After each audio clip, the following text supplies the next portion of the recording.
You are listening to the Bright Life Podcast, all about ways to stay inspired, chase your dreams, and find more gratitude in the highs and lows of the journey. I'm your host, Jessica Johnson.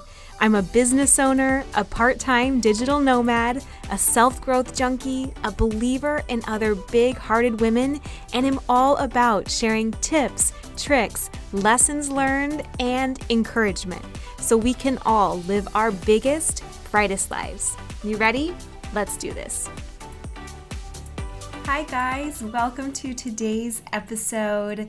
Today's episode offers a thought that I hope shifts your perspective around who you are and this woman who maybe you don't even know parts of.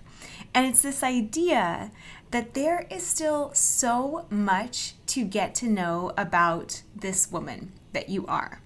Now, here's why I think this can be so powerful. So I started to realize this whenever I would do a new kind of challenge or experience. For example, I have done 30 days of dry June. I have a podcast episode about that.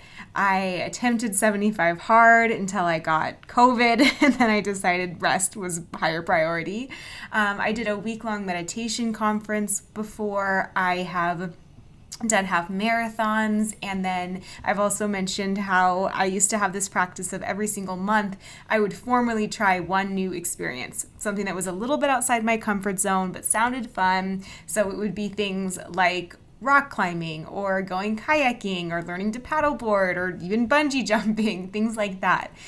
And something started to happen when I would have these experiences, especially the ones that were longer term, like the dry June or the 75 hard or the meditation conference for days on end, when you really kind of pushed your own limits.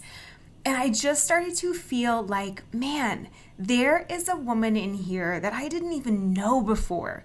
Like, I didn't even know some of these things about myself that would come up. I didn't even realize the habits or the subconscious patterns that I had just been living by automatically for years.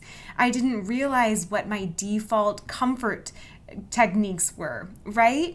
And a lot of the times too, I would be almost just so like feeling love towards this woman, right? Because I didn't realize what she was capable of. I didn't realize how hard that she could push through things when they were challenging. I didn't realize the ways that she could face discomfort and still come out on the other end and still be a beast when it came to tackling something that she put her mind to.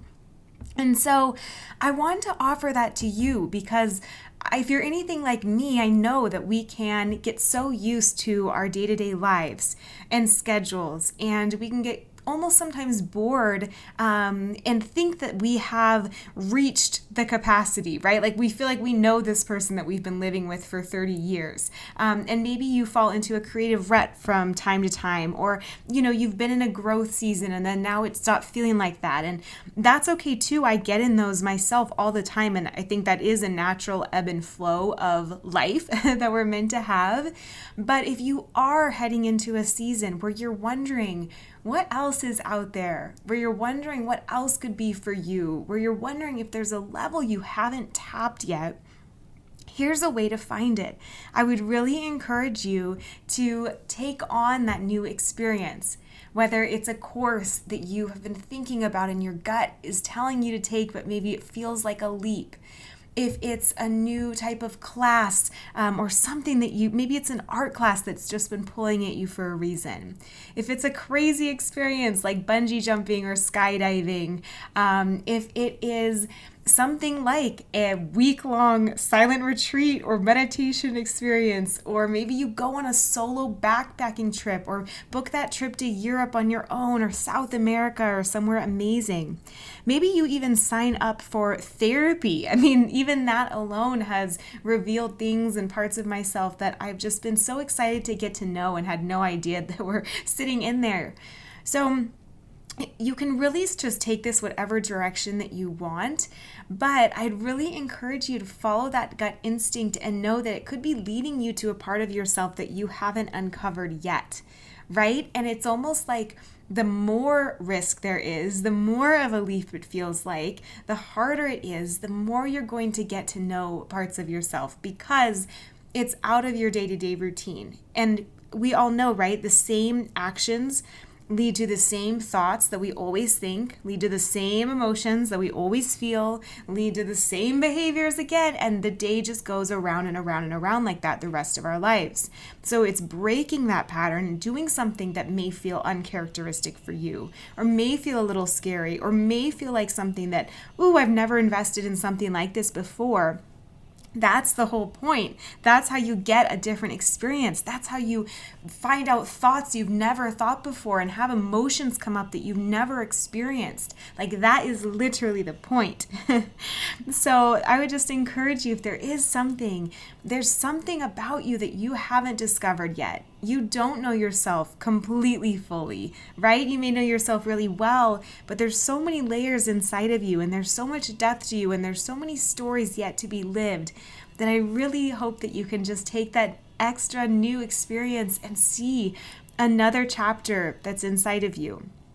Another thing that really helped me in many of these experiences is even enlisting friends. So for example, with 75 Hard, I did that with 2 friends, and that was great because I know that a few days into it, I probably would not have enjoyed it as much and wouldn't have wanted to keep going as much as when I had people that were counting on me to keep going.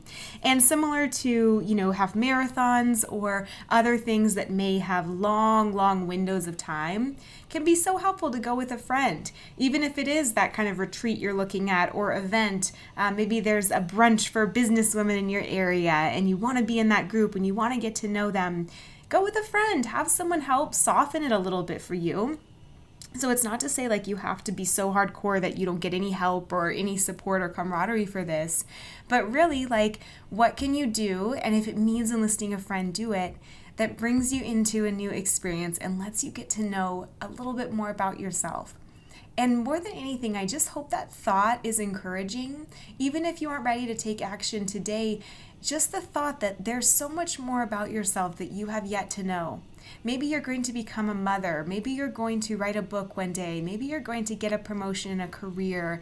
Maybe you're going to even just take a break from all the accomplishments and take a step back and be still with yourself. Even if it's just a 20-minute meditation every morning. There's so much still to get to know about yourself, and how cool that can be this relationship that evolves over time. We all look to our romantic partners and our friendships to get to know more about these people, but there's someone standing right here, someone that you're with all the time that you may have just barely scratched the surface of. And how fun is it that you get to think about yourself in that way, that you get to go to lunch with yourself, that you get to journal and find out something that's inside your own head, that's maybe been in there a long time that you've never looked at, that you get to go to a therapy appointment and talk about something that you haven't even mentioned out loud for 20 years, right? That you get to go do some kind of experience that's calling on your heart for some reason, and maybe that reason is to draw out a part of yourself that you've never experienced before.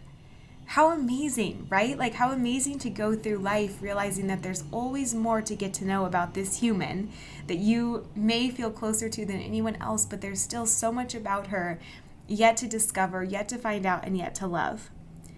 So I hope this is just a nice thought for this week, and also encourages you, if there is something that you can think of that's been lingering or that you've wanted to try, go for it, because there might be a bigger reason and a bigger path it puts you on. And if nothing else, you could just get to know this person that you live with 24 hours a day a little bit better. You could get to know something about her that's surprising to you or that interests you and makes you have compassion for her in another way and helps you show up differently the rest of your life. You never know what can come of it. All right, I hope you have a wonderful week, and thank you so much for being here, this other person on the other end of this podcast. I so appreciate you. I so see the beauty that you bring to life and to those around you, and the way that you are so supportive of others, and just hope this helps you give a little bit more of that to yourself this week.